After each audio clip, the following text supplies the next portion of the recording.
right, thank you guys for that. So my name is Jesse Latham. I'm with the Montezuma County Young Republicans.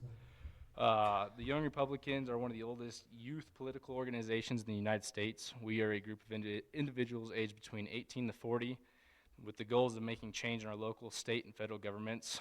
My team and the GOP have put together this forum in order to get to know our county commissioner candidates. This way we can all make an educated decision when voting this election cycle. We will be live stream. Well, we're not going to do live stream. That messed up. So we're going to move on from that. So I'm going to go ahead and give each candidate 2 minutes to introduce themselves, say a quick little something. You don't have to use 2 full minutes if you don't need to, but we'll just go ahead and start here with Rodney. I threw the short straw. Okay, is this working? Everybody hear me okay? Okay, my name is Rodney Cox. I'm a 5th generation Montezuma County resident. I grew up here in Mancos, Colorado. My daughter and son-in-law live in the Cortez area, raising our 3 grandchildren. So they are 7th generation Montezuma County. So we have pretty deep roots here. I'm running for county commissioner because I believe I can make a difference in the future of this county. I have no agenda. I have an open mind. And over the last 38 years, I've acquired a set of skills that I think would help me navigate the county commissioner position. My qualifications and experience: I spent 10 years working for Intel Corporation in Albuquerque. I think there was about 5,000 employees there, so very political. About half the people actually work there, that's it. So for the last 28 years, I've been in the convenience store business here, and my wife and I opened up 2 businesses over in Lewis, Colorado. We ran those. So I've hired people, I've mentored people, I've trained people, and I've fired people. While I was doing all that, I served 2 terms on the Mancos School Board, served on the Montezuma County 4-H Council, served on the Mancos Rural Water Board, currently serving on the Hospice of Montezuma Board of Directors. All those positions had budgets that we had to balance, so that would be nothing new to me. I believe that going forward and communication and relationships are a key to any good team and effective organization. And I believe I've demonstrated that over the last 28 years in this community. That's about all I got. Can you hear me? My name is Bonnie Anderson. My vision for Montezuma County encompasses 3 essential principles: trust, collaboration, and transparency. From the county government to the county workforce to the people we serve. I believe the key to success is by bringing people together. Strong communities are built where leaders create space for respectful conversations, thoughtful problem solving, and shared purpose. If I'm elected, I would surround myself by the experts, the professionals, the department heads, the employees, the advisory boards, the people that dedicate their time, knowledge, and experience to our county. Leadership isn't about having all the answers. It's about being able to listen, learn, understand different perspectives, and make informed decisions that benefit the county as a whole. Restoring trust starts when leaders will listen. Collaboration begins with mutual respect. Transparency grows with open and continued communication. Montezuma County deserves a government that works with the people, not around them. I believe if we listen, if we learn from each other, if we work with each other, I believe Montezuma County can be stronger than ever. Thank you.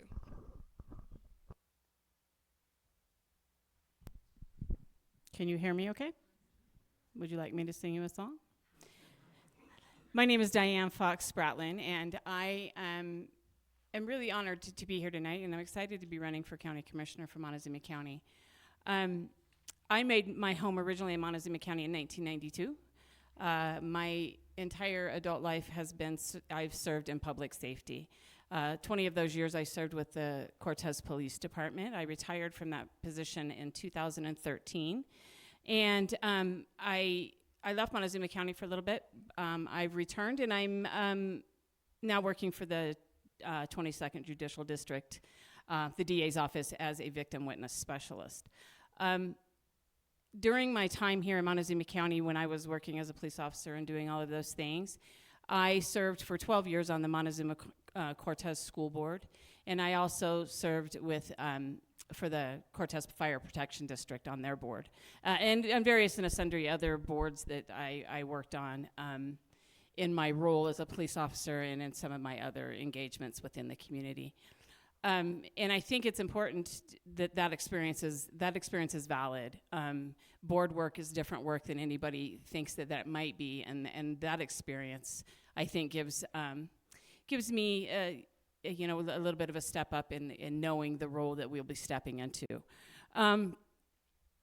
I am very much about local control. I'm very much about small government. Did you just card me, young lady? Is that 30 seconds? Okay. I'm very much about local control and small government, fiscal conservancy. Obviously, my background is in public safety, so that's going to be a priority for me as well.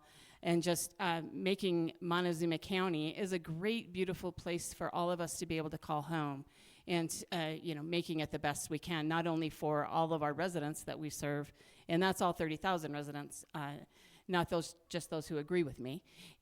And that's all I have time for. It's your turn. All right.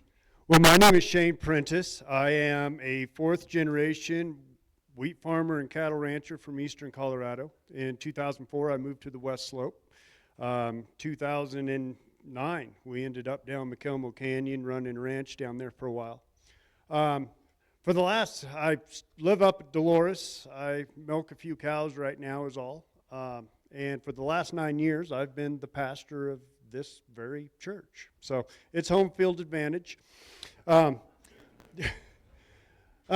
no, I am running for county commissioner largely. I was convicted to practice what I preach. On a weekly basis, I stand before people and I try to encourage them to go out and be the change that they want to see in their world and in their community.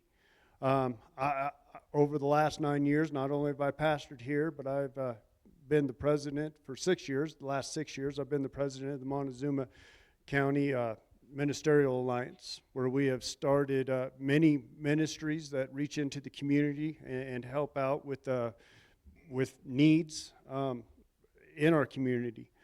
I've been serving the people. It is my heart to serve people. And I believe that in large, government should be run a lot like a church.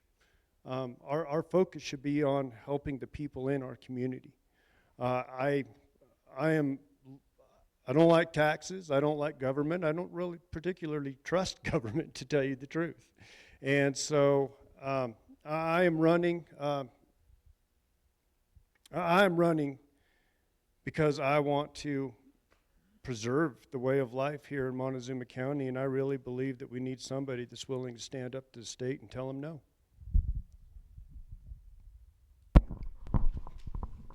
I'm Brett Likes.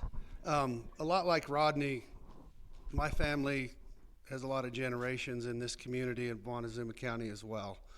I worked for Montezuma County Road Department for 35 years. 12 of those years I was a road foreman. Hopefully y'all can see the difference in the roads nowadays compared to a few years back. I also am a husband, father of 3 boys. 2 of those boys are stepchildren, but I claim them as mine. I have two grandchildren. And I also believe that I can make a difference as well. And with my background of Montezuma County, being there, I know some of the ins and outs and how things work. And I would love to be a strong voice for you, the people, and do the right thing for us as taxpayers and support this community. Absolutely. Thank you.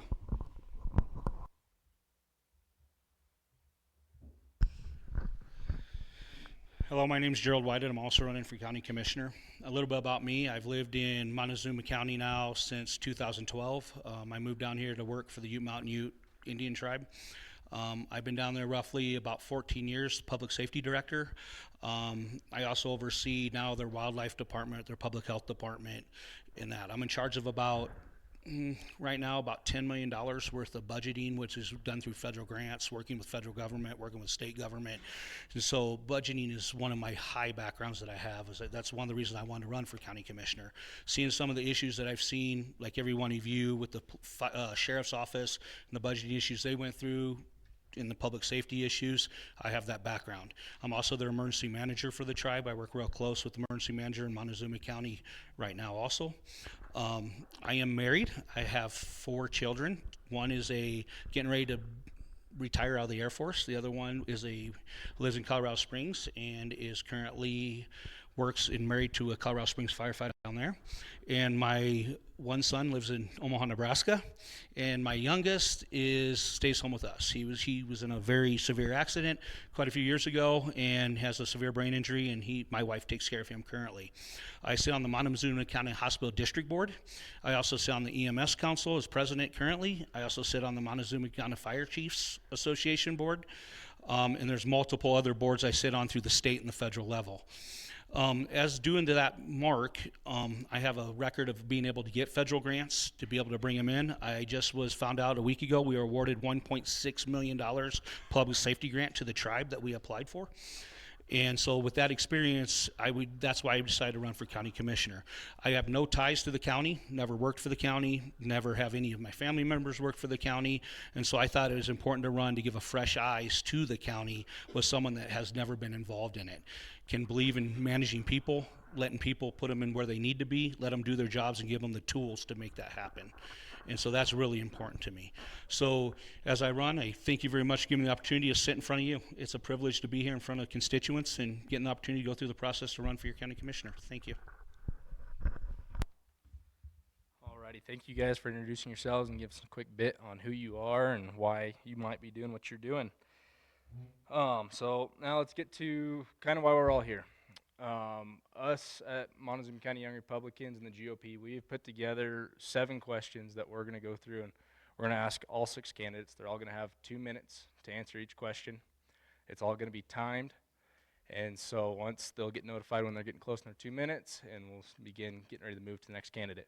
We're going to start randomly with each question, so it's not going to be the same candidate going first every time.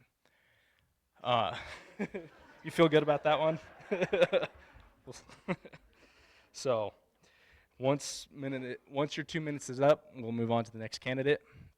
And then once everybody has gone through and had their opportunity to answer the question, we'll move on to the next question. So let's go ahead and get started with the first question. So this one is kind of a 2-part question. Why are you the best candidate for this position? What skill sets you apart from other candidates? And if we want to go and start with Bonnie.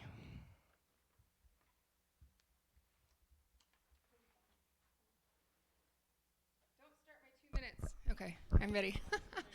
I worked for Montezuma County for almost 10 years, so I have deep understanding of the challenges we face, the opportunities ahead, and the forward planning that is needed.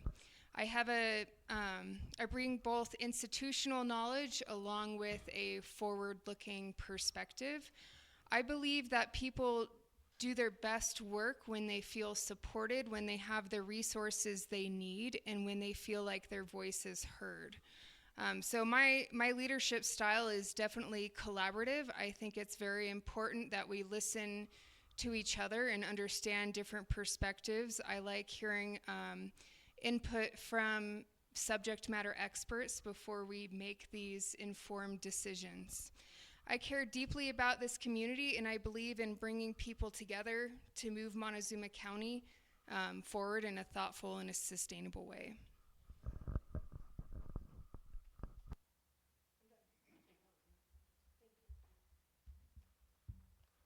So we'll just keep once the first one, we'll just work down the lane. However you guys want to go. If you want Rodney to go next, we can do that. let's just go ahead and keep working the way we started with the introductions. I think it's always a tough question to or answer. Why are you the best? Well, I don't know that I am, but I do know that I do have experience working on boards, and that alone is a step ahead in the right direction. I spent a long time as a school resource officer building collaborations in our community and building a very strong school safety program. And working with various different agencies that I didn't always see eye to eye with. And working in education, being on a board of education, you deal with those diverse groups, and bringing people together, that is a skill set that I have. Helping people understand each other's perspectives, that's a skill set that I have. I think that leadership is about, again, listening, understanding people's perspectives, but then having the courage to make the decisions that have to be made. Because you're never going to make everybody happy, and I'm well aware of that. And I think that that's one thing that sets me apart as well, is my courage to stand and basically stand toe-to-toe, do what we have to do to protect the things that we value in Montezuma County. Standing toe-to-toe at the state legislature and understanding that local control to us means a lot. Our private property rights mean a lot. The agenda in Denver does not match what matches our needs down here. And I have those abilities to meet with those folks and be able to make progress and make things happen and make them understand the way that things are down here for us. I have a saying, if you're not at the table, then you're on the menu. And we have to have strong voices that are going to stand up for our rights down here and the way of life that we want to preserve. And I know that I'm well equipped to do that job. So I feel like that is one of the things that's going to stand me apart from maybe some of the other folks that are also seeking the candidacy. All righty, that's your 2 minutes. All right. Well, I believe I'm the best candidate for this position, or at least I have a different outlook. Not only being based strongly in agriculture, on a daily basis at times, I am dealing with the needs of people on an individual level through counseling of all sorts, of all types, and just grief counseling, marriage counseling, personal conduct counseling. I have an understanding of people's needs that is going to be a little bit different than a lot of people's. As far as my skill set goes, I have, I've run the church here for the last 9 years. If you don't think politics is in church, you don't go to church enough. But I've also sit on the boards as a director of the Ashley Project, which is a ministry that we started here in Montezuma County. Sit on the Ministerial Alliance board. I understand what it is to make a budget and allocate resources that are sometimes very limited. That's what we do. But yet we still reach out into the community and do the absolute best we can to meet as many needs as we can. I absolutely am a man of conviction, and I will refuse to move from those convictions.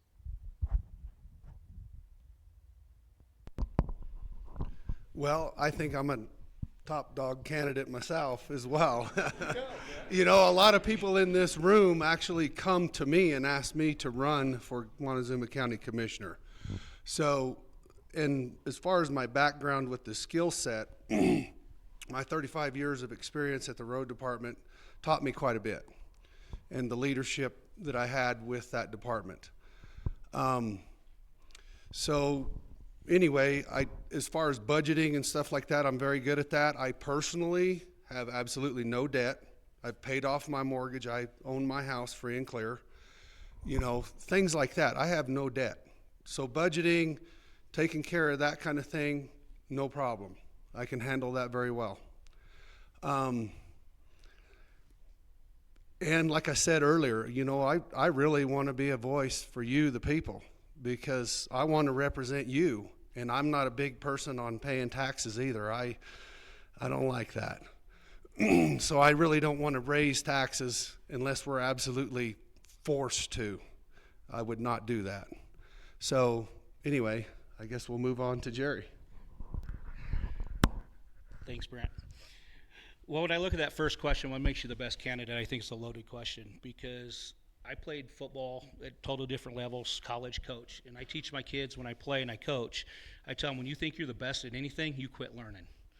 And so being the best candidate, I say I'm a good qualified candidate to run for county commissioner.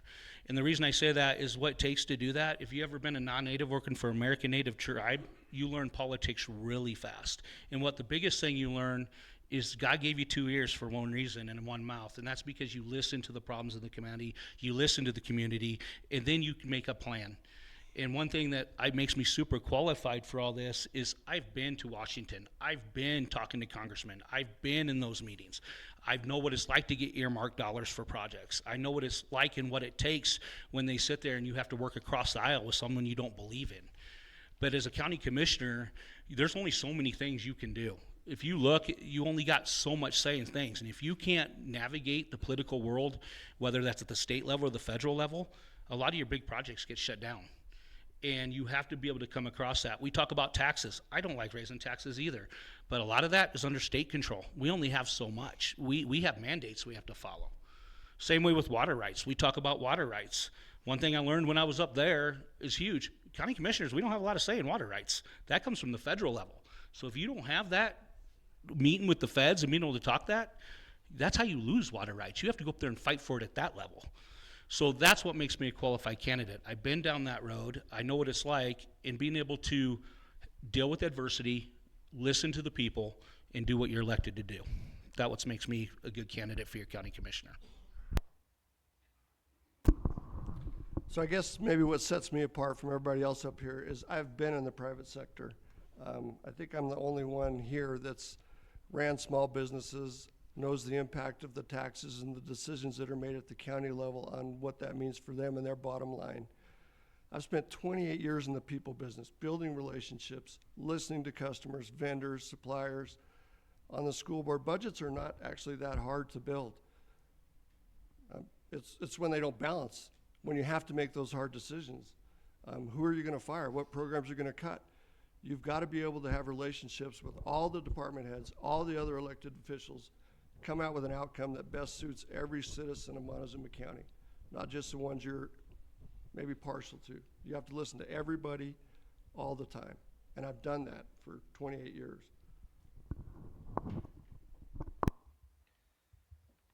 Alrighty, thank you guys. Our next question. I think we all agree that we want our elected officials to work for us. So next question is, how do you plan to work for your community members, for your constituents, for the people of our county? Let's go ahead and start with you, Gerald.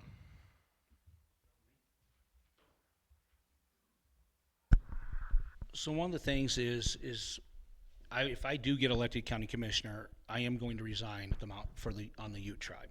And the reason I'm going to do that is I don't think a county commissioner means to sit and just be there every two days and 2 weeks. It means you got to be there every day.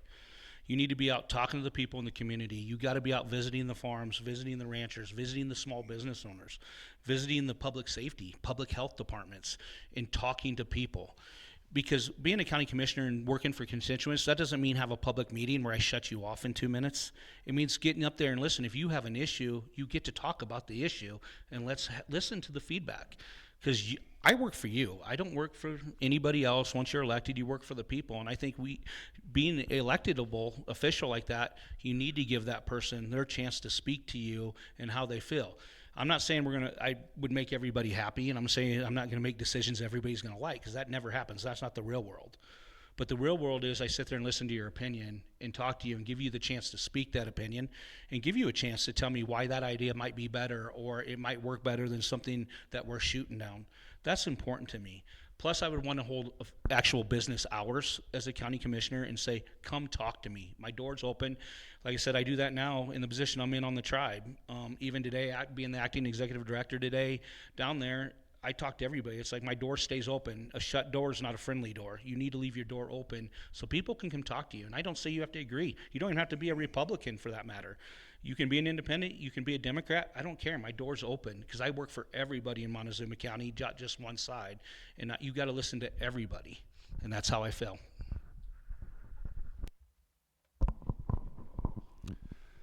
My answer is very similar. With my job at the road department, my phone was on basically 24/7. And if elected county commissioner, it will be the same. You can call me at basically any time. If I don't answer, leave a message. Because that will be my job if elected. That's what I will be doing 24/7. And that'll be my primary objective, is taking care of this community, Montezuma County, and listening to you, the people. That's the real simple way to put it, is just listening to you, the people, and letting you vent whatever's on your mind, and then we'll go from there if there's anything we can do about it. All right? Thanks.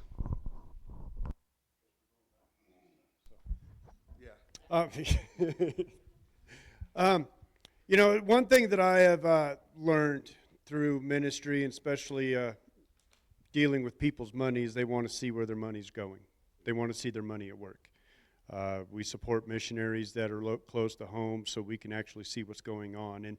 And ultimately, that is one of the primary responsibilities of a county commissioner, is to allocate your money. One of the ways that I would be working for the people is I want to see your money put to work. Man, good roads. I think that we should be putting out, we should be paving more roads. We should be strengthening our infrastructure, dumping money into our fairgrounds and our racetrack and the things that are going to bring people to Montezuma County. And once they get here, they're going to love it like the rest of us do, and they're going to go buy some property, and they're going to want to stay. And I think that's the most important thing, is people need to see where their money is going and what it's doing. Not just sitting in a bank account for a rainy day. One of the most important things, I think, and one of the most important topics that we have in this coming election is the funding of our sheriff's department. If we have a fully funded, functional sheriff's department, we're allocating funds for that purpose. It's going to make a difference in our community, and you're going to see that.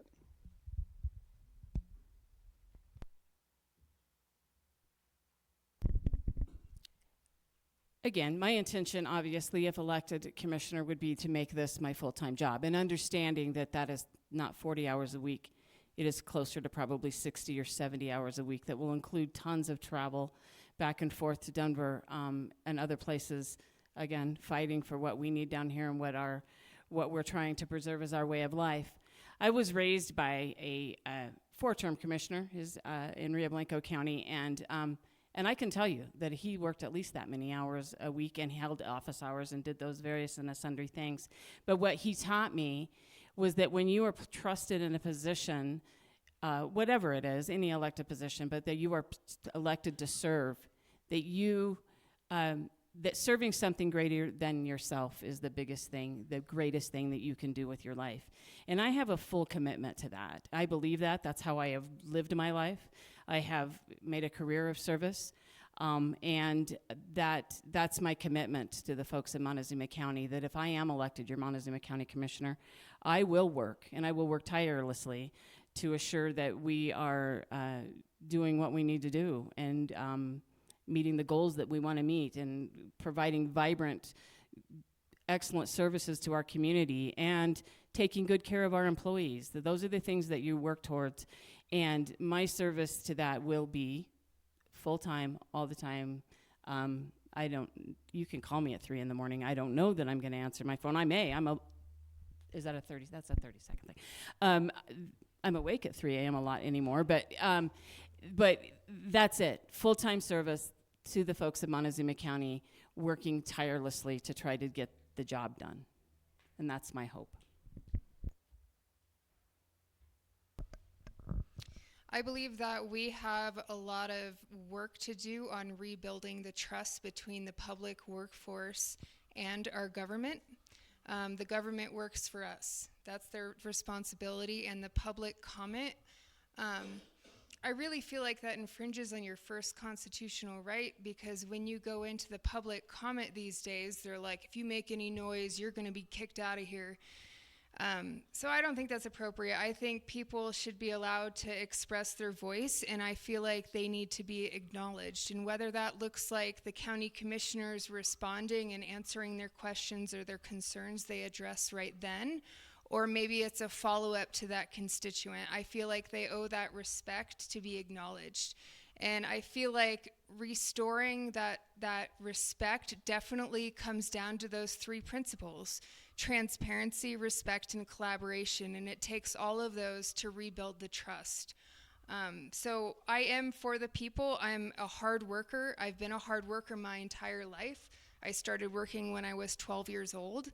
I have a lot of good ideas. I'm very creative. I am very forward-looking perspective. And I do my research, I do my homework, and I understand everything, and I collaborate with people to make sure it is what the people need and want to move forward. So I am a very strong person. I am a very practical person, and I really feel like we need to restore a lot of respect within our local government. So I'm fully retired, so this is my job. I have nothing else to do but to work on county commissioner stuff. I have nothing else to do but get out in the community, talk to people, listen to people, gather information, ask questions, read,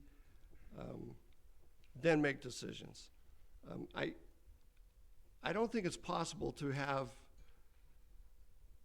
all of the public comments during a public meeting. You have to have the meeting in public, but it would create chaos if you had 40 people there trying to tell you what to make up your mind on that day. That research, that information has to be gathered. Then you go into the public meeting and discuss and make decisions. But I just don't feel, on my school board days, we could never do that. It's a meeting in public. It's not a public meeting. It's two different things. I would also follow the chain of command of the commissioners. We basically have, two employees. I think the county administrator and the attorney are the only two people that technically report to the county commissioners. Everyone else is an elected official, and they are, we're in charge of their budget strings, but they don't work for us. They work for you, just like we work for you guys. So that's all I got. Alrighty, question number 3. What are the most important elements for you guys to consider when making a change within our community? Everybody got that, or you want me to ask it again? What are the most important elements for you guys to consider when making a change within our community? Let's go ahead and start with Shane. He looks ready. There you go. The most important elements in making a decision in our community that will affect our community. Look, I know that I am not always the smartest guy in the room, but I do know how to surround myself with smartest people in the room and surround myself with experts and people who know about things that I don't. I think that one of the most important elements for me in making a decision is making sure that I am the most informed person in the room. I'm going to go to those who know. I'm going to get the expert advice, and I'm going to read up on whatever issue that it is that we're looking at, so I can make the most informed decision possible. Not only that, but I think it is important to hear everyone out. Maybe maybe a public meeting isn't the best place to hear absolutely everyone, but you have to open that door to get people's advice and opinion. My Bible tells me that there is much wisdom in many counselors. That means that there's a lot of y'all out here that may have ideas and solutions that us sitting behind a desk may not come up with ourselves, and we need to open ourselves up to receiving that. So, yeah, I think one of the most important elements for me was to be very well informed.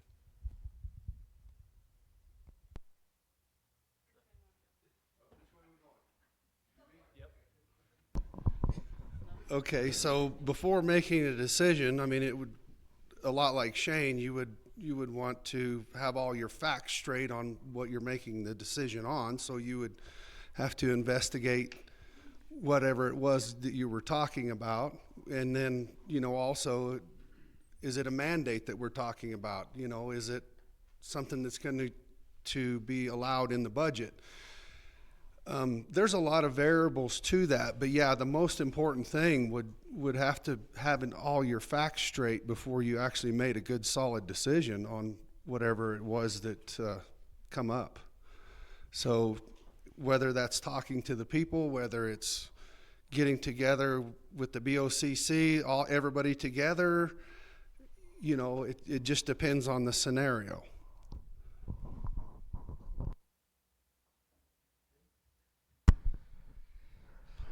So on this question, this is a little bit twofold. So the first thing, anytime you make a change, does it fit in the community you live in? Do we keep our rural, how we want our rural feel to be? Do we want to keep our small town feel? Do we want to do that? So the first step in doing any change to the community is listen to the public. How do they feel about the change? The next biggest thing is, how can you afford it? How are you paying for this? We have to be adequate of taxpayer money as we do this. And not only can we pay for it originally, but how do we sustain it? Is it reoccurring cost? How do we do this? So all those have to play in effect before you make any change in the community, because it's great to make a big change, but if you can't pay for it in 5 years, then the change goes away, or we're sitting right back in a budget hearing saying, who are we cutting out, or what do we have to cut to make this happen? So as you're looking for major elements to consider, there's a lot of things. First, you got to start with community input. That's the number one thing. Before you change anything in the community or do that, you need to sit with public input and listen to what the people think of the change. And then you got to look at the budgeting aspect. Can we afford it? And if we can't afford it, can we sustain it? And that's what's super important, any change you make, and you do that. Because different changes in different places in the community could be a different feel. If we're making a change in a rural area that is bad for the rural area, why would we do that? If we're going to do it where we already have industrial and doing that, we're in industrial, well, that's almost like, okay, can we afford this? Can we do it? It fits in. So there's a lot of dynamics that play in there, but community input is one of the biggest things. And then you got to look at the finances, because you can't promise something, you can't make a change if you cannot keep it financed. And that's the realistic. And I sure in the hell don't want to raise taxes to any one of you to say, hey, we had this great idea, we put it in place, now I have to raise your property taxes to pay for it. That's not who I am, and I don't believe in that. So I guess for me, it's if we're going to make a change, who's it going to benefit? Who's going to pay for it? Where's the money going to come from? Is it sustainable? And then is success measurable? And I think if we can't have those items in there, then I'm probably not going to support that kind of a change.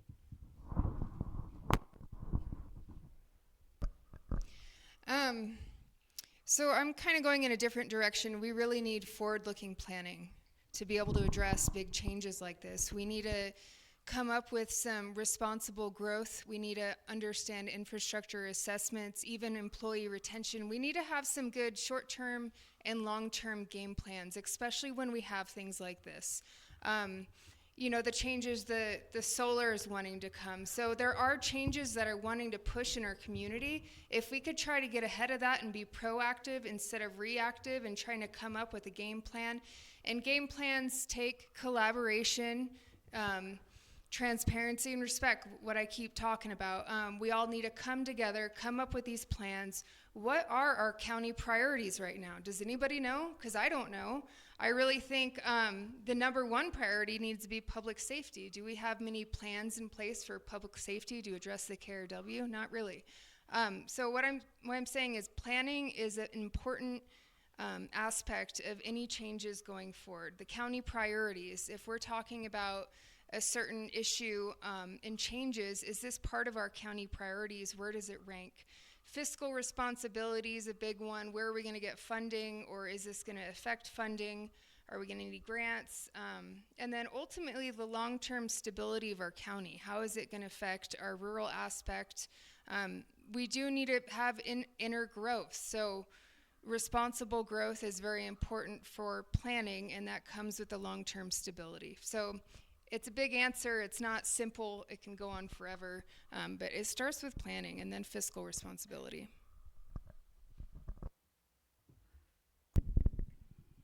I guess the benefit of going last is I get to listen to everybody's answers. I agree that in any change in a community that is led by governance, that information gathering, understanding what that change is, what does that fiscally look like? And let's be honest, folks, we are going to head into probably some of the most difficult times our country has ever seen. Things are going to get worse before they get better. And we have to figure out a way to lead through that. And I think that's important to understand. In that, and so yes, fiscal conservancy is imperative. So we have to look at those changes, whatever changes they may be. But yes, information gathering, get your homework done. 90% of your time serving on a board is doing homework and educating yourself about issues, because nobody up here is an expert in everything. And so understanding those things, information gathering, getting all the information you can get, collaboration with other entities and agencies throughout the community, the other governance agencies, and understanding what implications or impacts any change may have on them, and what impacts and changes it's going to have on,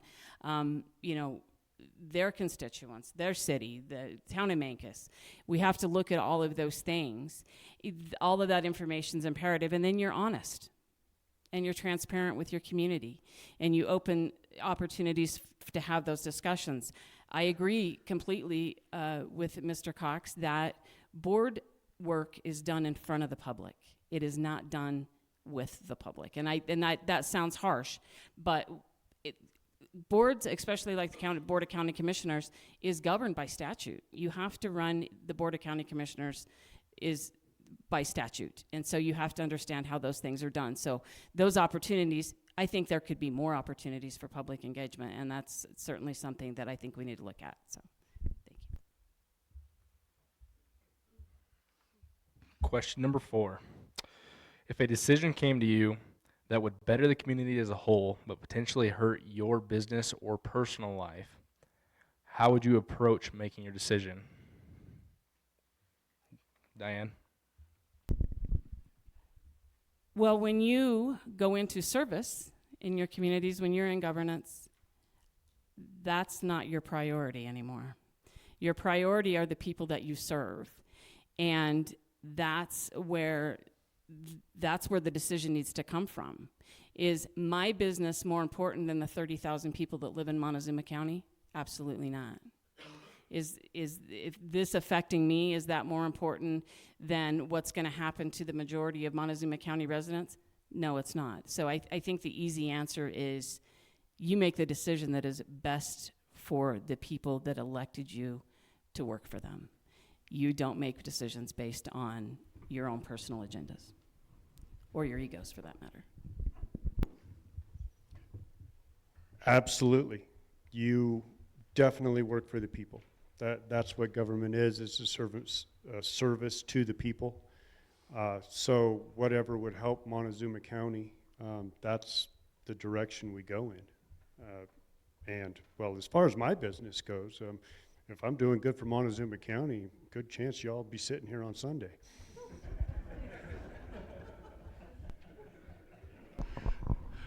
I agree with both of you. Yeah, I mean, if you're elected as a county commissioner, your job is to take care of Montezuma County, the people of Montezuma County. So that's just real cut and dried simple.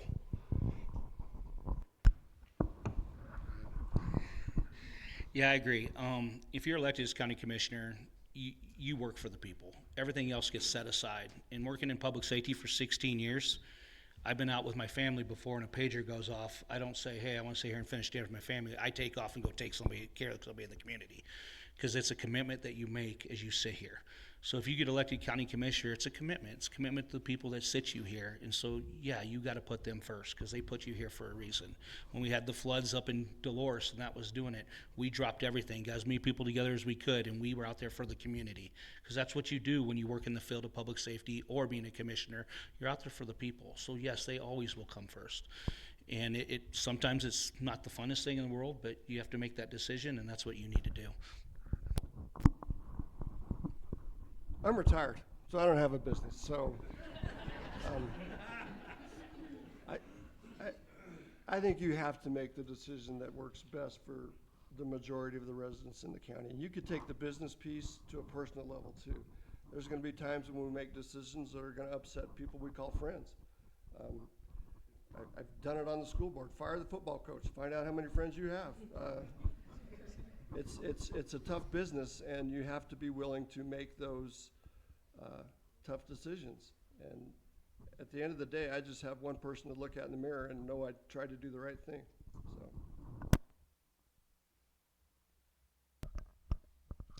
I'm willing to make that sacrifice, and I do have the integrity to move forward, and we the people put the people first before anything else. And that's why I'm serving, to make this county a better place, and that goes before myself and anything else.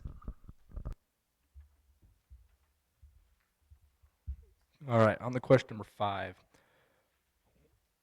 what issues are priority issues for you guys as individuals? Let's go ahead and start with you, Brett.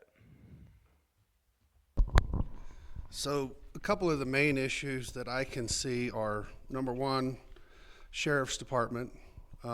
We need to figure out a way to get some funding into our Sheriff's Department. You know, public safety is a big, big issue in this community, and I know that we're short-staffed on deputies, and we need a few more deputies as well.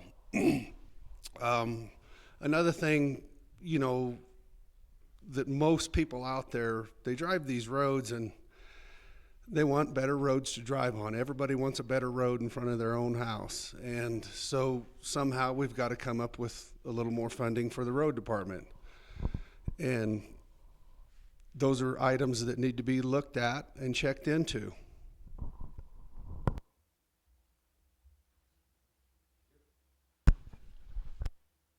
So one of my priorities, one of them I am going to agree, is our Sheriff's Department.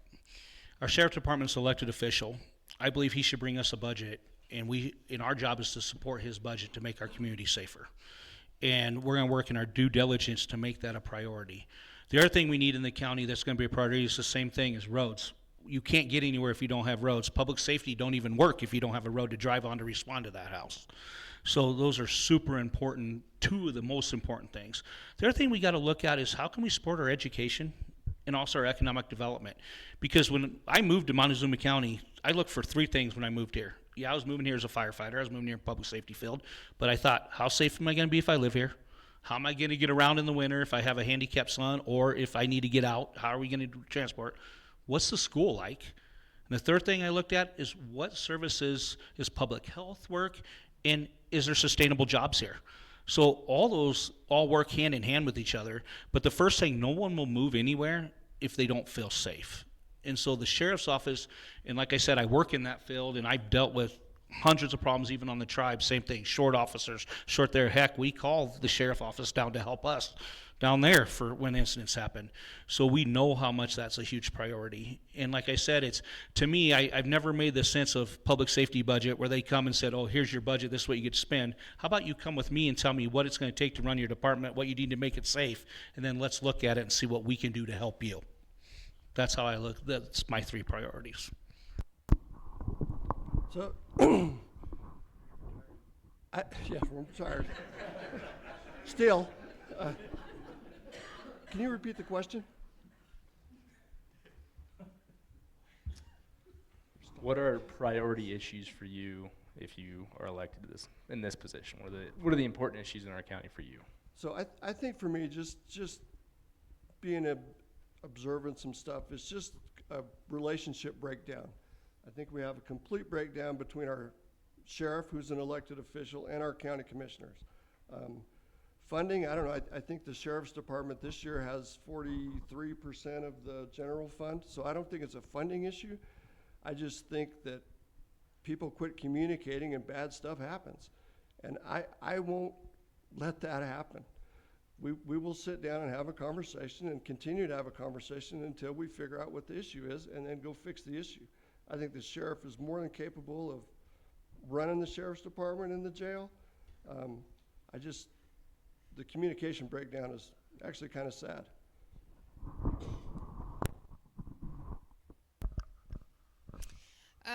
My top priority is public safety. I've done a lot of research into the KRW report and the issues that we're facing. I believe that we need a 5-year strategic plan to address the KRW findings so we can start moving forward with addressing retention issues and everything that was addressed on that KRW report.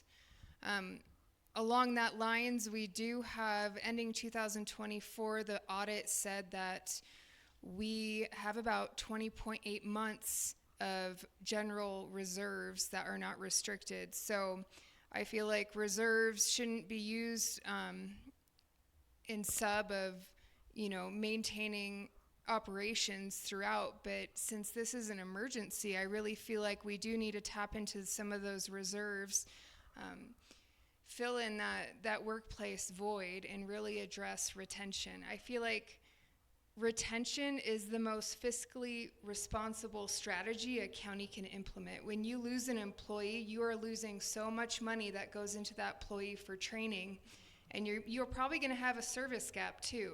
So it's an investment lost on the taxpayer. The community feels the impacts on the service gap. So there's a lot of issues. So public safety is my number one priority. The road department is my number 2 priority because that's our infrastructure. That's how we get to work. That's how everything goes. That's how the ambulances get to people. Oh no. So infrastructure is definitely, we had 49% turnover last year in our road department. That is not sustainable. We need to address the workforce retention. The last thing is planning. We really need to up our game on plans. Our comprehensive plan was written in 1997. Town of Dolores is rewriting their plan right now. I feel like we need to step up and try to start planning so we can move forward in an efficient manner.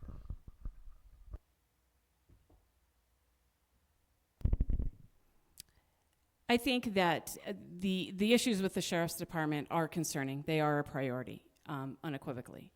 I agree with Rodney that I don't think this is a funding issue. I think it is a breakdown of communication and trust.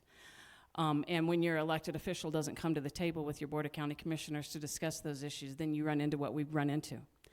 The KRW report did show some things that are lacking at the Sheriff's Office, but I don't think that's a one-sided issue. I think that some strategic planning and understanding what needs to happen there to bolster public safety at the Sheriff's Office level, I think it's very solvable. I don't think this is going to have to be the biggest issue, and it's certainly not our only issue. Again, I look at bigger picture and realize that, again, I will reiterate this, that I think we are going to walk into some very difficult times where our normal funding that we may be getting federally or state is going to be compromised. There's no way that we can get around that. So I'm going to speak very plainly and say that fiscal conservancy is still very much a priority for me. I think that having rainy day fund, it's not just for when it's, we don't need to wait for the thunder to hit before we understand that we have to be able to sustain our services in the county. Because the state is in a state right now. They've got a big deficit, and if you don't think that they're going to try to pass that along to the taxpayer and to local governments, you're wrong. And I think that's going to be a fight for us right now. I agree, strategic planning is imperative at every level. For the Board of County Commissioners, for every department head. I think if you don't know where you're going, then it's going to be difficult to figure out how we get there. Okay, well, since, let's be honest, I mean, the Sheriff's Department and our infrastructure is what the county government does. The Sheriff's Department funding, I believe there is a breakdown of communication. There's a very visible rift between some of the commissioners and also our sheriff. But if we can't afford, if we don't have the funding to put deputies on the street, I mean, I don't know if you all read the sheriff's year-end report, but I mean, they confiscated a lot of drugs. There's cartels and criminal organizations working out of Montezuma County presently. If they're getting drugs, then they're trafficking people too, and there's other crime that's associated with that. We need more deputies. We need better patrol cars, and that takes funding. We have to have funding for the Sheriff's Department, even if we have to pull it out of reserves. That's a priority. Not only our roads, but I've said this before, I think that all of our infrastructure needs attention. The things that are going to our fairgrounds, our racetrack, our roads. Man, we can't get people, our water is a serious issue. Potable water in Mancos is a serious issue. We don't have any more water here from new taps and new developments. We have to figure out how to work with the city of Mancos if we're going to have growth in our county and be able to put these, she's flashing the card. But I think it's important for us to also address unfunded mandates. The state is requiring us through regulations and laws, they are putting a burden on the county government that they are not willing to pay for. And state statute says we don't have to abide by that, and I think we need to stand up and tell the state no. Question number 6, what should be the highest priority for Montezuma County financially? You already started once. It's Rodney's turn. What is the highest? What should be the highest priority for Montezuma County financially? And we're going to start with Rodney. So financially is making sure we can stay solvent and work with a balanced budget. I don't have a problem paying taxes as an individual or as a business owner, but we just keep spending and spending and spending. Somebody needs to stand up and say, we're not going to support these programs anymore. Maybe give some of that money back to the citizens of this county. There's 26 special tax districts in this county. Depending on where you live, you're going to get hit with some of those, and at least one school and at least one fire district. So I just think we have to have a really big picture on what we're going to spend our money on. My answer is pretty simple. Law enforcement and emergency services should be number 1.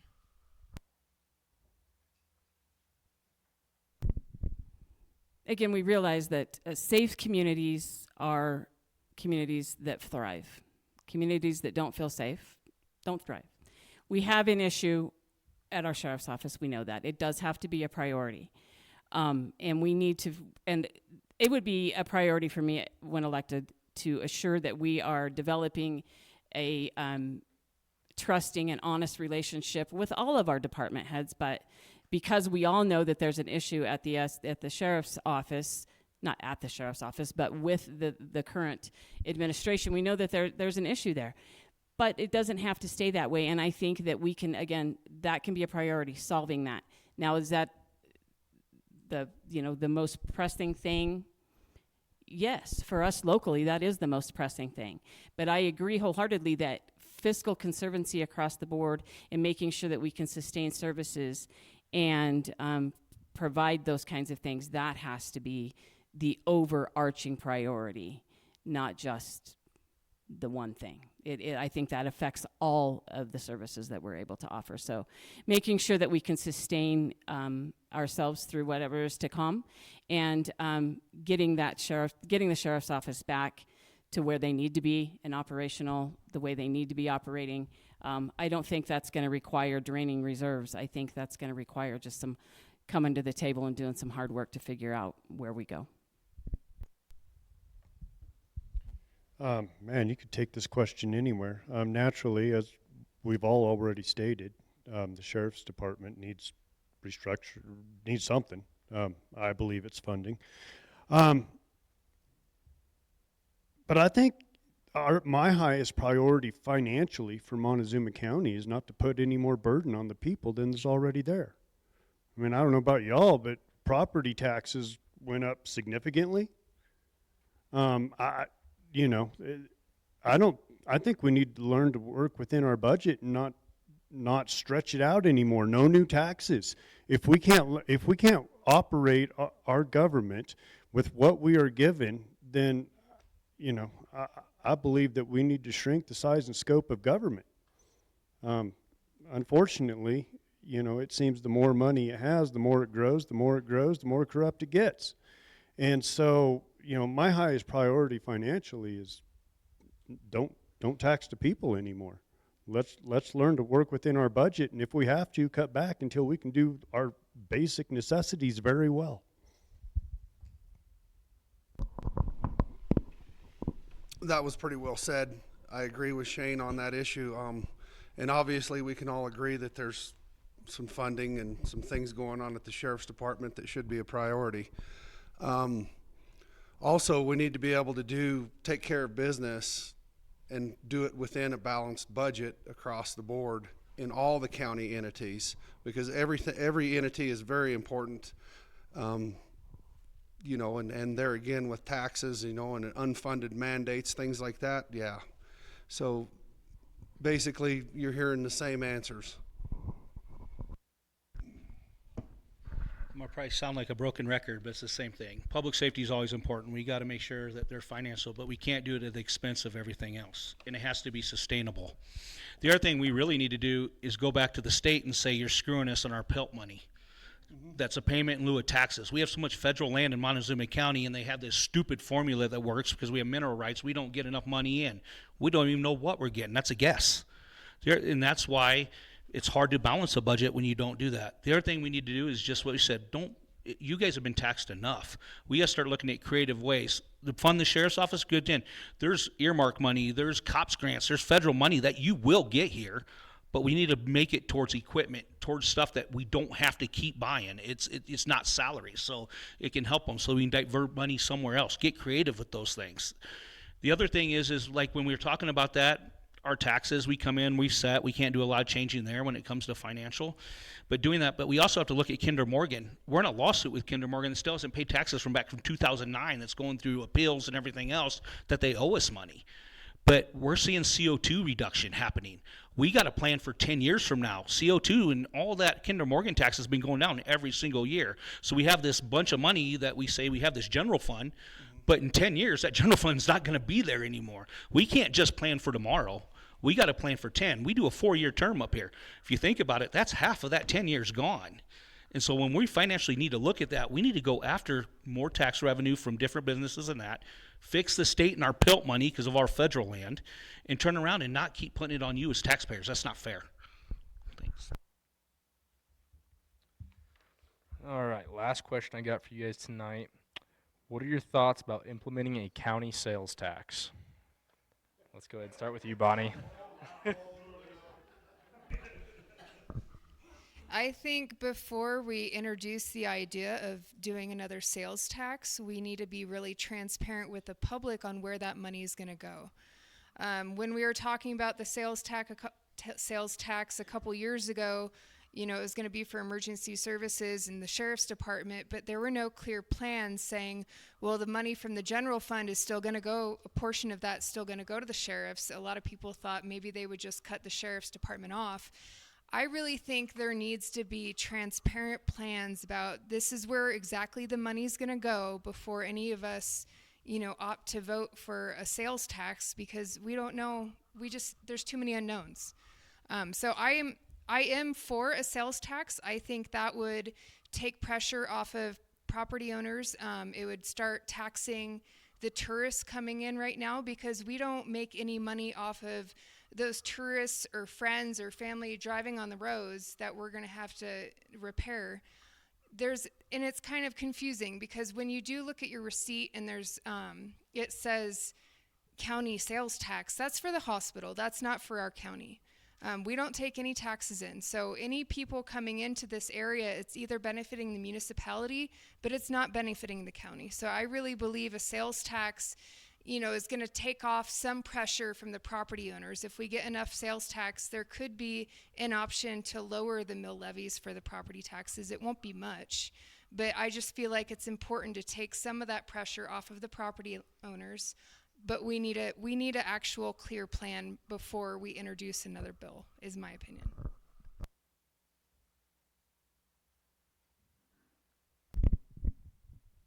Nobody that's running for elected office ever wants to sit before people that may be voting for them and saying, I think it may be a necessary evil. I do think that we may have to do that. I do know when I was on the school board and we were working hard to pass the bond to build the new high school, the being open and honest and transparent with your community about why that's necessary and what that's going to look like. Because again, people think I'm already paying a county sales tax. You're not. I think it's what 3.84%, maybe split between Cortez Fire Protection District and the hospital district. And I think that we have, if we're going to do that, and it needs to not be big, it needs to not be an addition. We don't need to go after 7% or anything crazy. It may be a necessary evil to offset some of the spending that, quite frankly, we're losing. Again, we're losing the revenue that comes into our county every year, and we are going to lose funding at the federal and state level, which makes grant-funded positions and grant funding. That makes me very nervous, because you have to be able to A, sustain those grants after they run out, and B, when you we saw this with the SNAP benefits. People that are on grant-funded programs, it's no different than a government that gets overbloated with them. You have to be able to sustain them, and when they're gone, what do you do then? So passing something that is sustainable, that is not going to, nobody wants to have to pass more taxes, but again, I think it may be a necessary evil. And having a clear-cut, honest, transparent plan with your community about what that looks like, I think that's the best way, that we can do that, and have their input as far as that's concerned as well.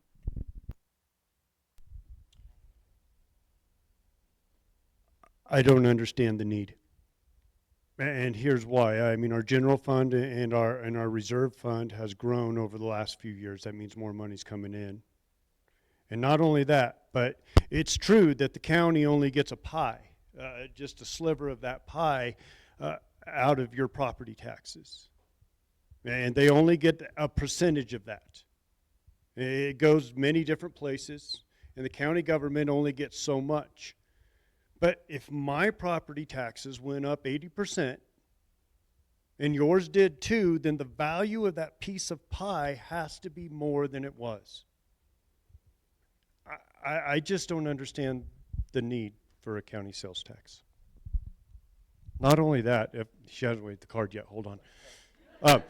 But if you think about it, I mean, as Bonnie said, there has to be some very specifics, because let's say, what is a 2% sales tax going to do to Kazee Motors? Right? Because it's going to raise the price of my pickup, and I might go to New Mexico to buy one, and it's going to hurt their business a lot. And so, I mean, those are things that you really have to consider when you consider taxing people, especially a county sales tax. That's, now you can go. He's absolutely correct. If you do I'm never in favor of a tax, but I mean, sometimes it is a necessary evil. But yeah, Shane's exactly right. If you raise up the tax, then like he used the example of Kazee Motors, yeah, you might go buy your pickup at Zimes in Farmington instead, because you're going to get it for about $10,000 cheaper, because their taxes are cheaper down there.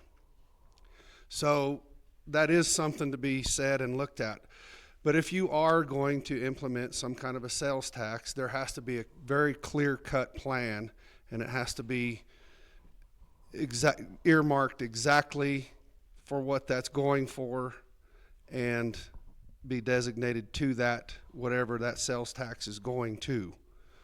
And like I said, it has to be a clear-cut plan.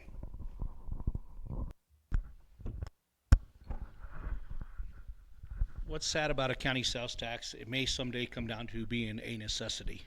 And the reason I'm going to say that is we have 500,000 people that come into Mesa Verde every year. Not one of them pay a dime. You want to know how many calls we ran out to Mesa Verde? Just roughly in my head, just guessing, I'm not there. The ambulance goes out there quite often during the summer. You guys pay for that. They don't get it from any of those people that travel in the county. How many people travel through here that the sheriff's office makes contact to at the campgrounds doing any of that? They don't pay for any of those services. The only way they ever would have to afford any of that would be a countywide sales tax. But as we talk about that, is the commissioners have a lot of say in how that gets said. Agricultural supplies, stuff like that, you can exempt all that out of there. You have medical supplies, all can be exempted out of there. There's different things. It'd be great if we brought enough money in, if we decided to have to go that route, to lower the mill levy to take pressure off you. I don't explain why somebody on a fixed income has to pay the taxes for somebody that comes and visits us all the time to provide all these services. And what do? They expect you as taxpayers to keep funding that, to keep paying for that. They don't care. They can come here and cause $1 million worth of damage. It comes out of your pocket, tax money. They don't pay a dime here. So it don't matter. But there would have to be, before we ever implement that, it would have to be very specifically what can be exempt, how it can benefit the taxpayers that are paying now, how we can lower a mill levy, do things to give you a break, and also turn around and have it earmarked for specific things, and that's what it needs to be used for. So that would be my only way I would accept going into a countywide sales tax, to have all those parameters done first. But number one thing, it has to take pressure off the people that pay taxes already. Because if it doesn't benefit you, why do it? So taxes are really complicated. I hear people talk about taxing the businesses more. I thought I heard something about that. So if you have a home in Montezuma County and you have a business here, your business is taxed at 26% assessment rate. Everything you have in that shop is personal property. They get to tax that also. So you get double dipped as a homeowner and a business owner here in Montezuma County. We provide services to every citizen of Montezuma County. Not every citizen of Montezuma County pays into that.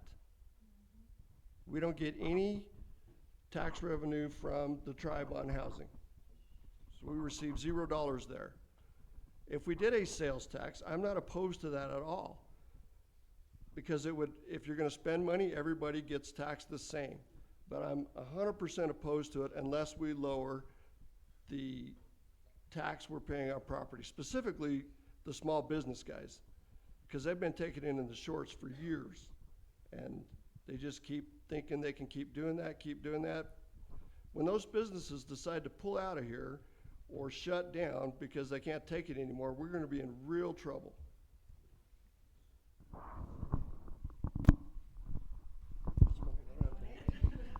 Okay, at this point, that is all the questions that we had set up. We've got a little bit more time, so what I like to do is open up the floor, and we'll bring the mic around to you guys and allow you guys to ask the questions to the commissioner candidates. May I add something real quick? On the point of a county sales tax, there's a good chance it might be on the ballot this year. So, that's something that you guys really need to be looking into and thinking about, because, that's something that you get to decide, and one of us will get to deal with the aftermath. I have a question. How can we get our water supply better? All the reservoirs are so dry, and all our water sources.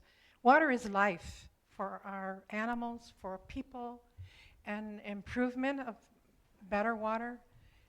And how can we also have our voice known in Denver? It seems that everything's decided in Denver.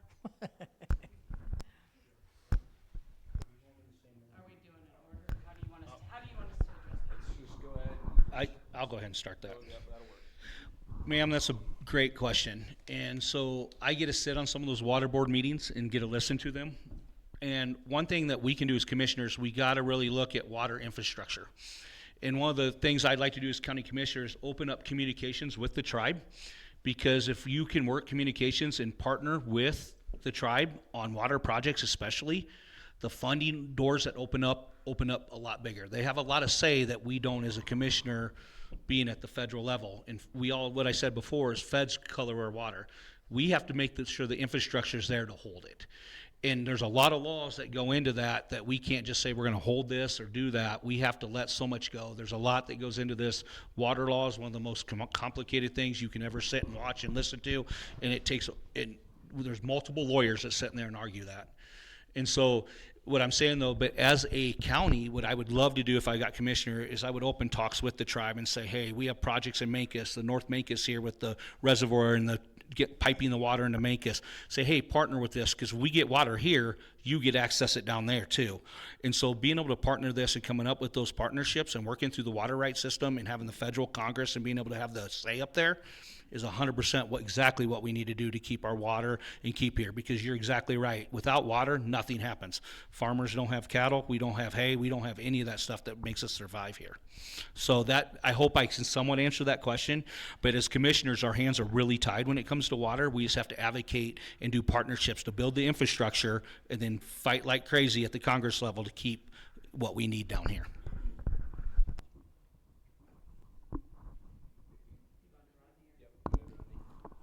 So I don't know how we make it snow more. We could invest in cloud seeding. I wouldn't be opposed to partnering with the other counties and the ski resorts and looking into that in the wintertime only, to try to get, 20 feet of snow up there. I really wish that California would capture some of the snow that comes off the Sierra Nevadas so they wouldn't want so much of our water.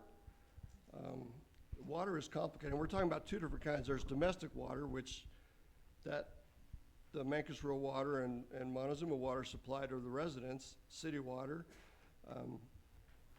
The rural water companies are going to be stretched thin, I think, in the future because their infrastructures are getting older. A lot of people think that they turn their water tap on and it comes from some mysterious place underneath their house, but that water has went miles to get to them.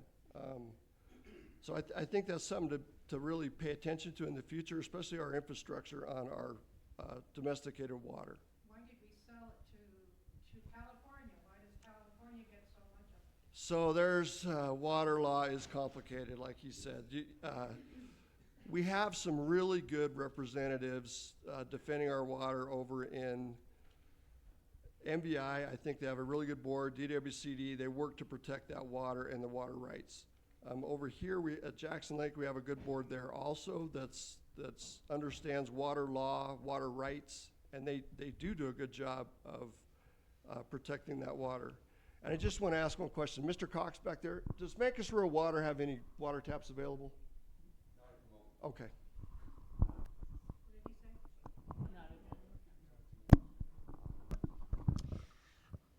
So as far as the rural water, I think infrastructure really needs to start having some forward planning. Like we've been talking about, Mancos is restricted not on how much water they have, but their infrastructure is maxed out from what I'm understanding, and that's why they can't have new taps. I really want to learn more about the Montezuma County water and see about our infrastructure challenges in Montezuma County. As far as irrigation water, I think we need to work with High Desert Conservation District, NRCS, Dolores Water Conservation District, and really upgrade the efficient systems. Rather than flood irrigating, we need to use more sustainable systems. And infrastructure, we're doing a lot of piping, which is good. It's less evaporation loss. Pharatophyte removal, the invasive species that I created a project for, they consume a large amount of water. So there's a lot of things we can do to conserve. There's also been talk about 2 different reservoirs trying to capture more snow melt that doesn't already get captured in the Dolores River. So I think that would be an interesting subject to learn more about it. And what I hear from, well, I won't say who, but they say it's really expensive. So that's why they're not really pursuing it. But if you think about how expensive it is now compared to how expensive it will be in the future, I think water is a good investment. So I think that's a good conversation to maybe have about those proposed reservoirs that might catch more snow melt.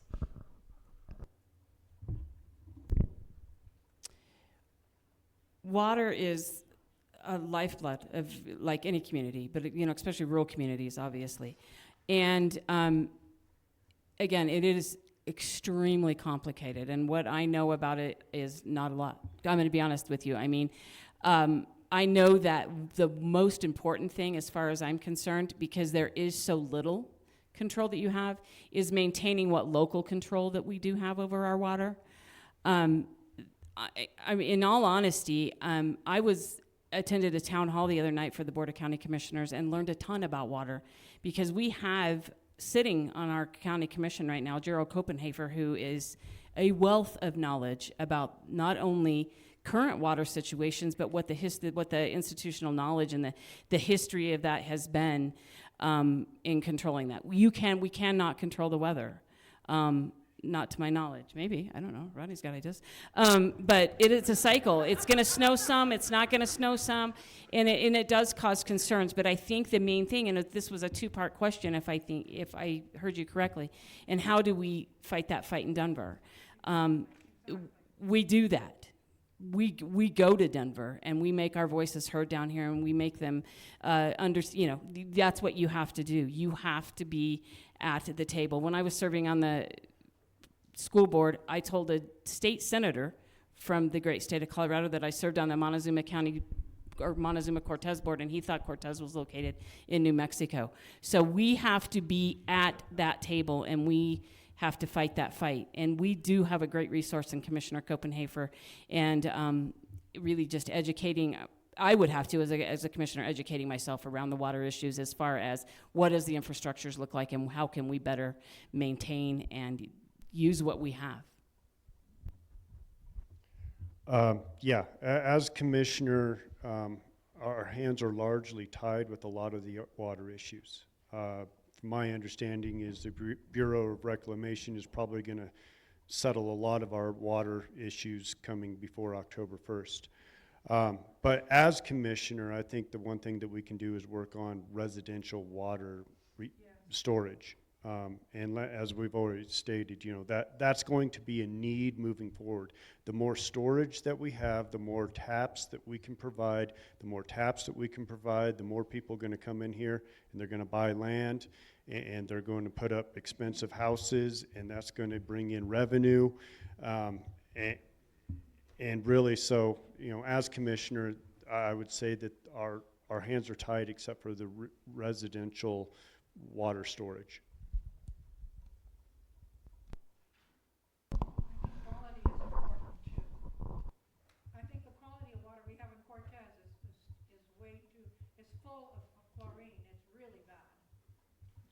I think that Cortez water supply, particularly Cortez, maybe not so much Mancos, is full of chlorine. And for people, for our health, there's a lot of health issues in this area. And our animals languish because they need more water. Our streams are dry, our rivers are low, the reservoirs are low. I mean, I don't understand how we can actually make an impact. Well, yeah, once again, it is a complicated issue, and our hands are pretty tied as county commissioners. And Gerald, who's back there in the corner, would probably have the exact number, but something nobody's really mentioned is there's a certain amount of our water that is sold to Arizona, California area as well. And once again, he's the expert back there. He would have probably the exact numbers. But Montezuma Water is currently working on their infrastructure and trying to expand. And just like the town of Mancos, they're having trouble in certain areas. Their water lines aren't big enough for people to put in any more water taps. So depending on the area, there's only a few taps available from Montezuma Water as well.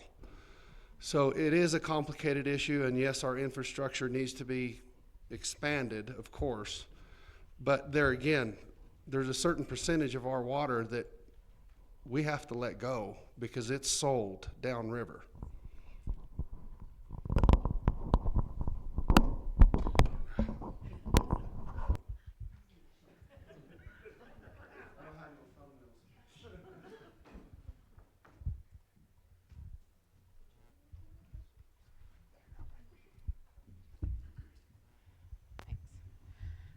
Hi, I'm Jamie. I don't live in the county currently. I live in Cortez downtown. I know, but I live in town. So this is more, I have a question. I own my house, my trailer. And the biggest problem that I've noticed around Montezuma County is you can't put a trailer on any property anymore because there's so much restriction. It has to be stick built. We can't have manufactured homes or anything like that anymore. So my question is, how is the county commissioner in charge of that? Because I'm just a working single mom that would love to move her paid house out of a trailer park onto land where I could raise my kids. So I'm just curious how that works with the county. Well, I can kind of start out with that. So a lot of that has to do with if you're putting a trailer house on a piece of property and it needs a foundation because of the mortgage company. That has nothing to do with the county commissioners whatsoever. In order to have a mortgage to finance it, you have to have a foundation for that trailer. So if you own the property and the trailer free and clear, then you could probably put it on that piece of property without a foundation if you so desired. But if you need a mortgage, then yeah, you would have to have a foundation because that's a mortgage company rule.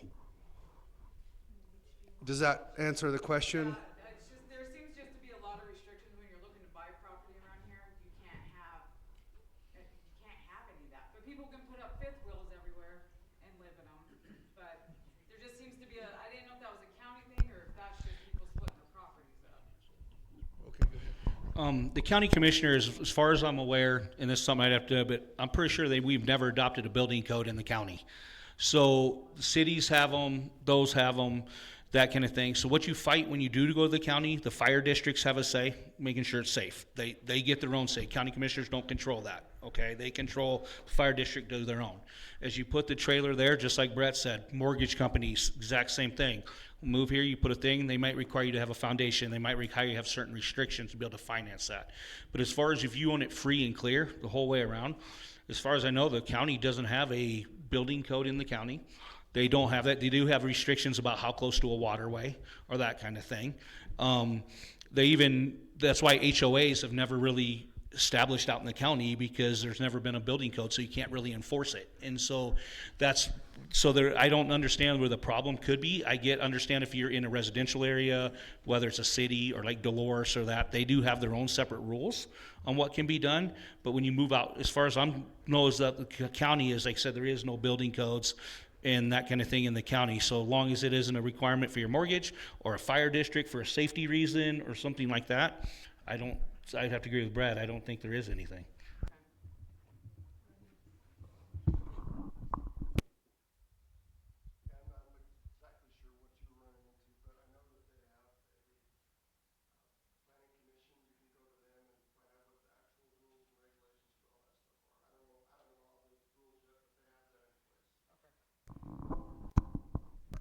I think we are fortunate in Montezuma County that our land use code is pretty short compared to La Plata County. We have a lot less requirements, making it a little easier.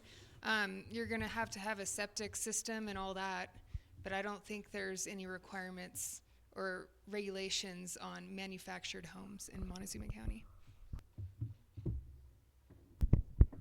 And I think I agree. I mean, everybody's pretty much answered your question for you, but it does come down to land use codes and planning and zoning and what those restrictions may be and what you may need and what you may not be needing. And again, I'm not exactly sure what all of that is. I do agree with Brett that, and having moved a manufactured home, understanding that you have to have certain things for somebody to even insure you or provide your mortgage. So I know that can be an issue, but definitely those are things that can be, asked questions about the land use code, and the land use code can get complicated.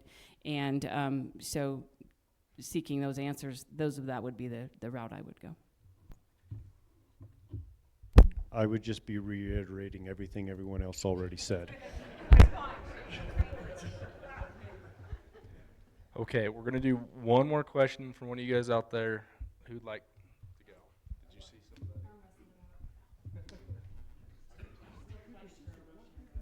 I'd just like to know how you guys stand on the NCA, and a yes or no answer would be all I would need. We've had I the can government take over enough land, so I just wonder how you guys feel. Absolutely not in favor whatsoever. That's our land. That's our public land.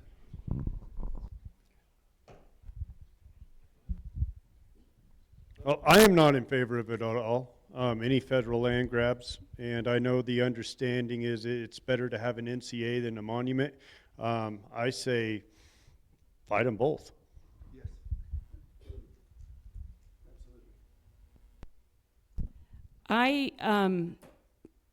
Nobody wants federal land grabs. Nobody wants anybody taking our water, our land, any of those things. And I'll speak frankly because I do that. Anything that comes from either Senator Hickenlooper or Senator Bennett is suspect to me.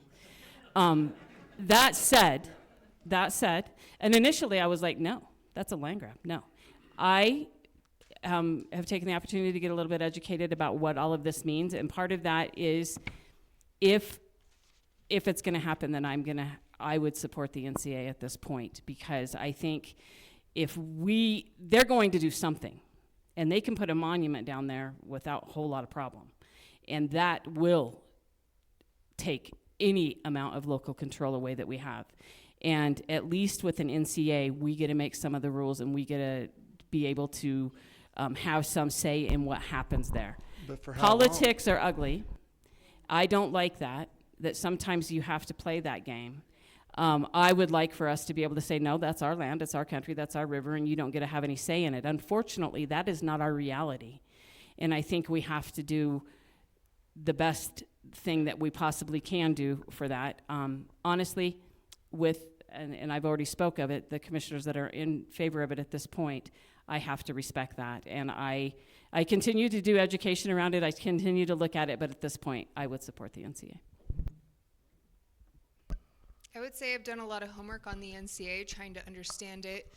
I'm not in support that the management plans would come after you actually vote for something. I think it's backwards. I understand that the framework is there, but it still can change drastically once it does become designated as an NCA. So I'm not in support of that. I mean, there is a local advisory board, but a lot of advisory boards aren't heard, and they don't have to be listened to at the federal level. I don't agree with doing the NCA out of fear it's going to be a wild and scenic or a monument. I think we need to fight that if it ever comes to that. I know we're eligible, but we've been eligible for quite some time. I don't think fear is a good reason to give more restrictions on this land. How many people in here, raise your hand, that know what we're even talking about? How many of you know what the NCA is? Oh, look at that. Okay, that's pretty good. So I have researched this, spent way too much time looking at this. I'm 100% opposed to the monument. It was about 400,000 acres. This DCA or NCA is 68,000 acres. And I think it's the lesser of three evils, so I support what the group came up with.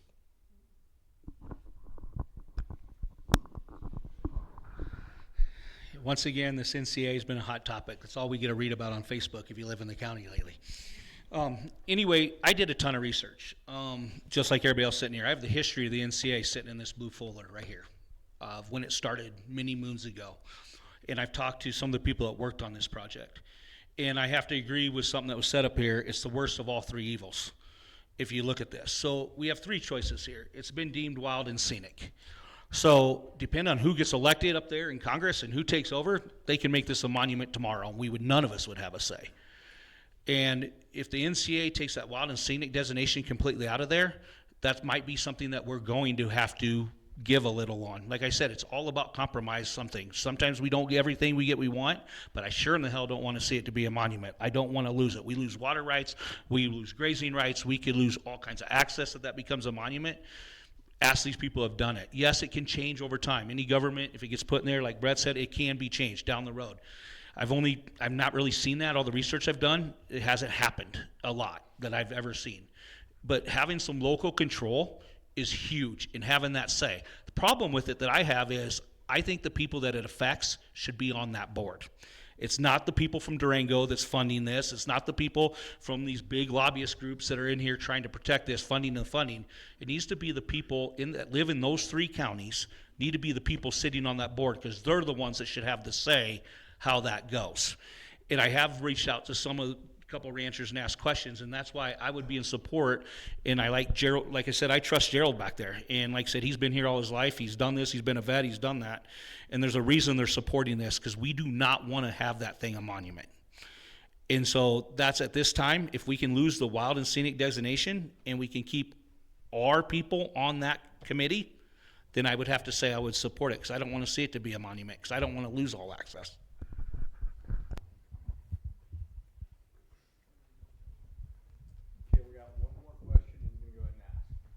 So I've heard a lot of talk about public safety, roads. I haven't heard anything about our land use code. You know, the land use code affects public safety, affects our water, affects our roads. What's your stance on growth in Montezuma County?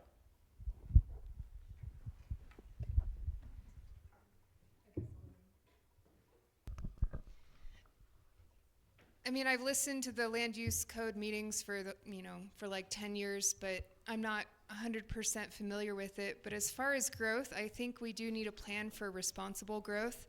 I want my kids to have the opportunity to stay here, and right now there's not enough housing that they can actually afford. There's not enough jobs, or there's not good paying jobs to would allow somebody to live here. So I think that within the sphere of influence outside the Cortez municipality, we do need to address workforce housing and more low-income housing. We need to work collaboratively on that part. I don't want to see a bunch of sprawling in the rural community. That's why I moved here. I love it.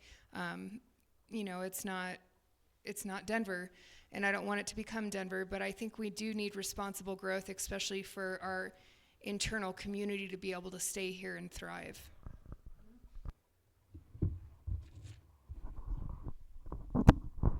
I would actually like to see more 3-acre developments than chopping up these farms and having sprawling 35-acre parcels on them. I think the smaller we can get that residence pool, the better off we are, and we save some of our agricultural land.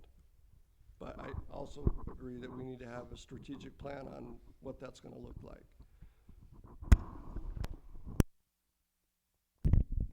Land use is a lot like water. It's complicated. But I think a couple of things about land use.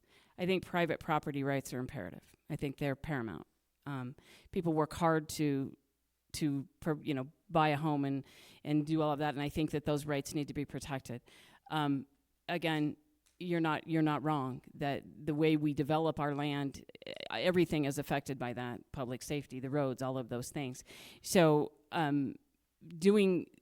not making sweeping changes, not doing any of those things. And I think that you're not wrong, again, that we need to find places where we can have more housing, more growth in our county, but making sure that we strategically plan that around sustainability and that we're not at some point in time left with a bunch of empty houses that nobody can afford to live in.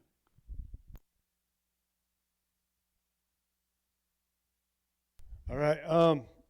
We don't have building codes, and so that makes our land use code, if you will, extremely simple. There are, and even a lot of the land use requirements that we have been put on us by the state. I would like to see maybe tax breaks for developers that develop land in places that aren't agricultural and aren't used. That would maybe encourage some developers to develop some land that isn't farmland. But ultimately,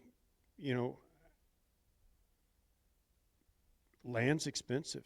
It's expensive to build. It's expensive to do everything. And a lot of our mid-term housing or mid-income housing, our multi-use housing, duplexes and townhomes and condos, the state has put such regulation on those that it makes it almost impractical to build them.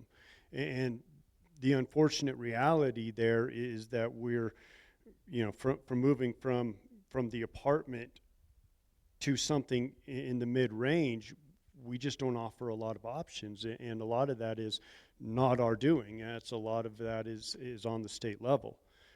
In order to combat that, we're looking at a whole different can of worms.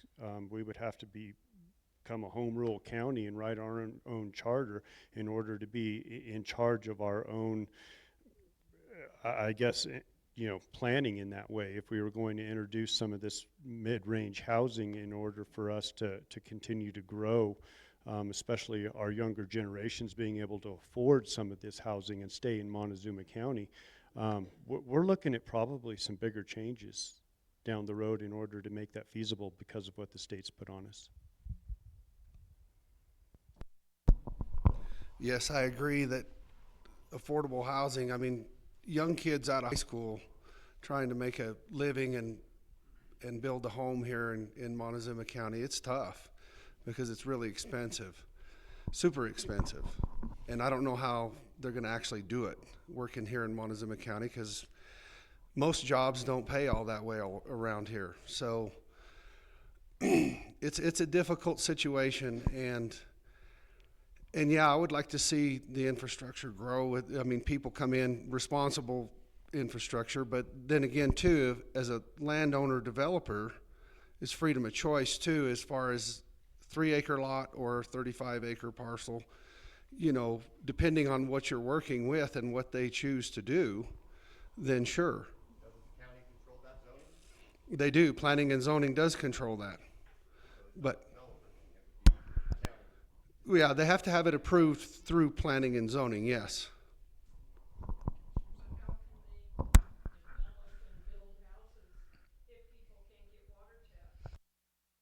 That's a fantastic question, because it's a reality, because there's a lot of places you cannot get a water tap right now in certain zones. There have been places around here that have been declined because they can't get water.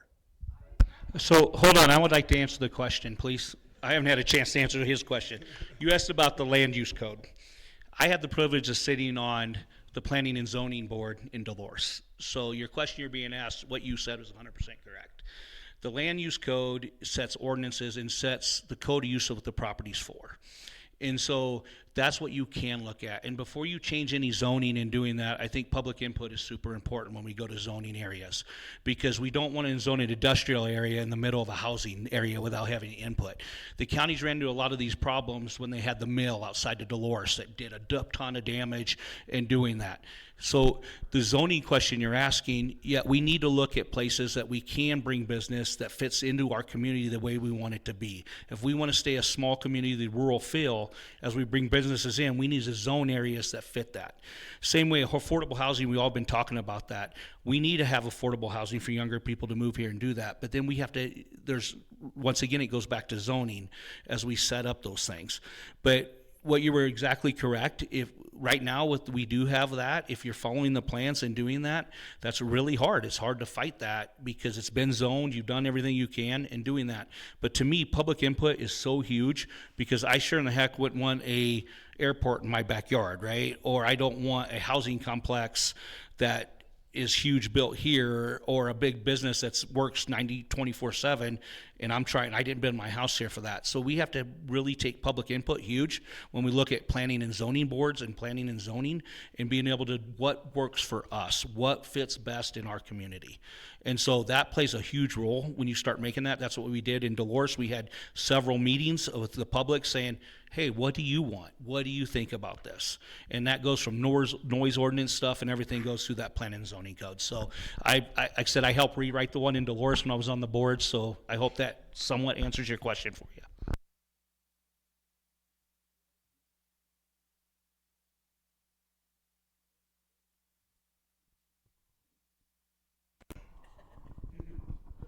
Hello? Okay.